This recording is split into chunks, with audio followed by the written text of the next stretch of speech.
Hey Dan, what's with all the Great Wall stuff? Well, Shelly, I'm getting ready for my trip to go to China. That's cool. Looking forward to visiting the wall, huh? Yeah, it's gonna be awesome. It's the only man-made object that you can see from the moon. Actually, you can't see it from the moon. Wait, what? You totally can. No, you can't. Yeah, you totally can. I learned it in school.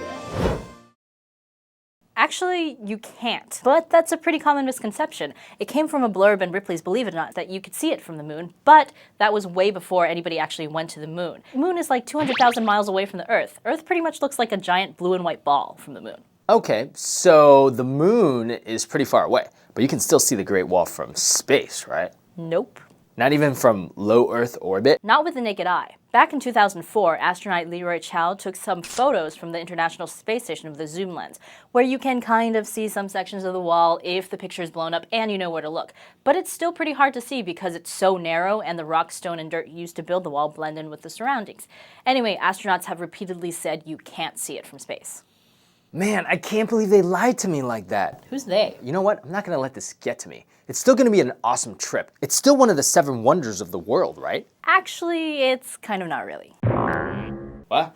The original 7 Wonders of the Ancient World was a list made up by the ancient Greeks. It was kind of like the Lonely Planet guide of the time, but the Greeks didn't know about the Chinese, plus at the time the Great Wall was more like a bunch of small, unconnected walls, so it might not have been that impressive anyway. Wait, what do you mean the Great Wall was a bunch of small, unconnected walls? I thought it was built as one giant wall by the first emperor of China.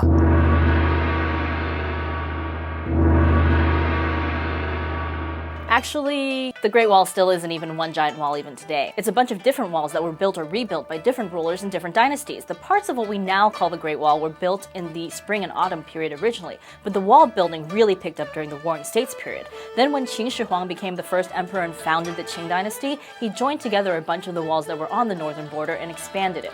But the Qing dynasty wall is pretty much gone now. Hold up, the Qing Wall is gone? I was looking forward to standing on the Great Wall, just like the first emperor, as the walls of my kingdom stretch as far as the eye can see. Okay, Dan. I'm glad to see those How to Be a Megalomaniac classes are working out for you. Actually, the Great Wall doesn't have all of those picturesque stone towers the entire way across. The builders used local materials, so it went from stone and brick to packed earth and mud bricks. In the desert, they even used layers of gravel and palm fronds. Anyway, the Great Wall you're going to see in Beijing is from the Ming dynasty about 1800 years after the Qin Shi Huang. And some of it was even rebuilt in the 20th century, so those walls might be as young as you are. You're ruining all of my dreams, Shelly. I still can't believe my history teacher lied to me about how you could see it from space. Well, hey, my history teacher told me that the Chinese built the Great Wall to keep out the Europeans, and that's why China's so backwards. So history teachers can be wrong.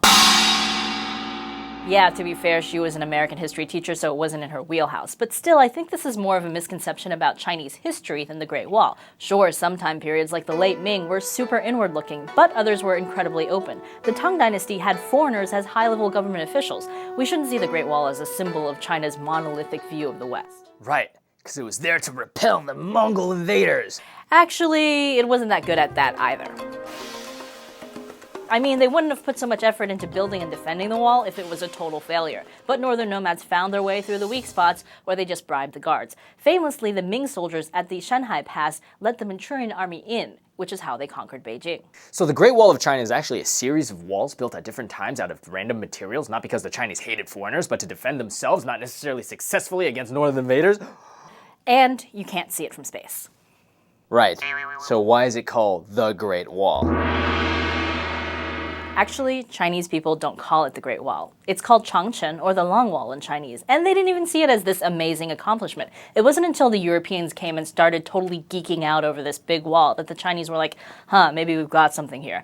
And now it's become a symbol of national pride. Dang, well I guess at least I know a lot more about the Great Wall now, and I'm still gonna have an awesome trip.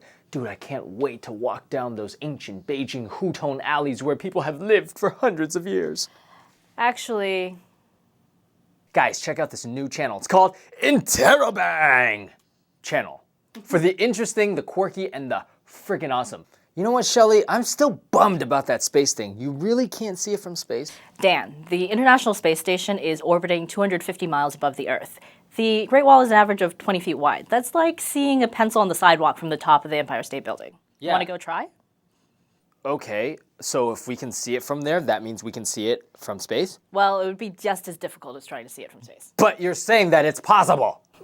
Okay, it's possible. Give me some hope. All right. Let's go check it out. Okay.